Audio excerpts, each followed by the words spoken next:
اللهم الطف بإخواننا المؤمنين في فلسطين. اللهم الطف بإخواننا المؤمنين في فلسطين. اللهم الطف بإخواننا المؤمنين في فلسطين.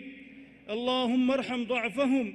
اللهم اجبر كسرهم وتول أمرهم وسد خلتهم واشف مريضهم وداوي جريحهم واسلك قتلاهم في الشهداء السعداء.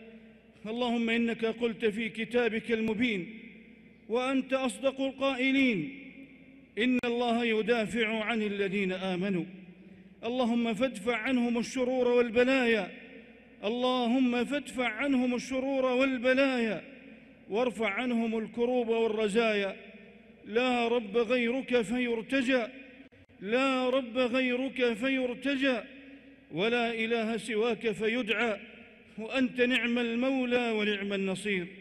اللهم واحفظ المسجد الأقصى، اللهم واحفظ المسجد الأقصى واجعله في عزة ومنعة ورفعة إلى يوم الدين.